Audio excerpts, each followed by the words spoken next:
नमस्कार, जय माता दी मित्रों। संसार में दो तरह के लोग होते हैं, एक जो पाप करके डरते हैं और दूसरे जो पाप करके जानते ही नहीं कि वे पाप कर रहे हैं। शास्त्र कहते हैं दूसरा व्यक्ति पहले से भी अधिक खतरनाक स्थिति में होता है। आज मैं आपको जो बताने जा रहा हूँ वह कथा नहीं, वह एक आईना है। अगर आपने इसे अंत तक सुन लिया तो संभव है आपका जीवन बदल जाएगा। गरुड़ जी जब वैकुंठ में बैठे थे तो उन्होंने देखा बहुत से जीव ऐसे थे जो जीवन में भक्ति करते थे पर उन्हें कष्ट मिल रहा था। गरुड़ जी व्याकुल हो उठे। उन्होंने प्रभु नारायण से पूछा, प्रभु ये तो भजन करने वाले हैं, फिर इन्हें दुख क्यों? तब भगवान विष्णु ने कहा, गरुड़ क्योंकि इन्होंने अनजाने पापों को जीता समझ लिया।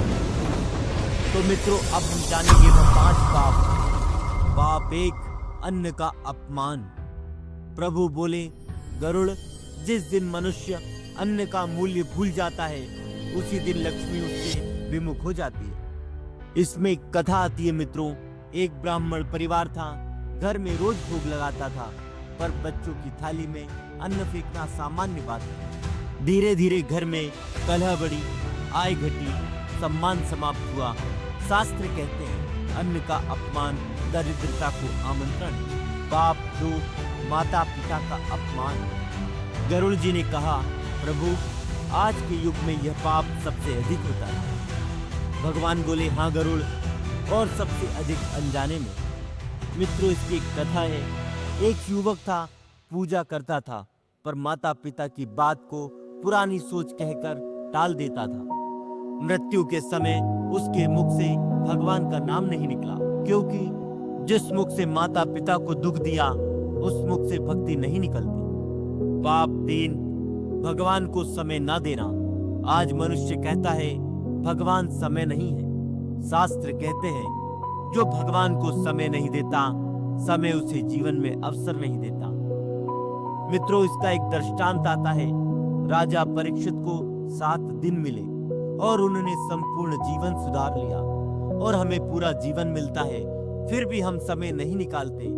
पाप 4, दिखावे की भक्ति। प्रभु बोले, गरुड़ जो भक्ति दूसरों को दिखाने के लिए हो वह भक्ति नहीं है, अहंकार है। इसकी एक कथा आती है मित्रों। धृतराष्ट्र को ज्ञान था, शास्त्र सुने थे, पर अहंकार ने उसे अंधा बनाए रखा। ज्ञान बिना विनम्रता पाप बन जाता है।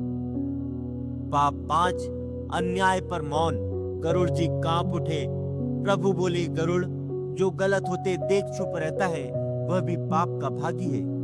महाभारत में भीष्म द्रोण मौन रहे और परिणाम सबने देखा। गरुड़ जी ने पूछा, प्रभु क्या अब भी देर हो चुकी है? भगवान बोले, नहीं। जिस दिन मनुष्य अपने दोष स्वीकार कर ले उसी दिन से उसका प्रायश्चित शुरू हो जाता है।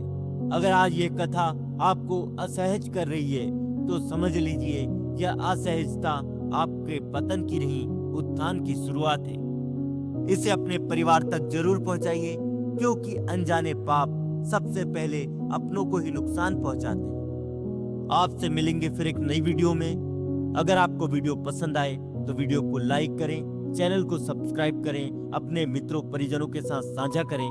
मिलेंगे आपसे एक फिर नई वीडियो में। तब तक के लिए जय माता दी, राधे राधे।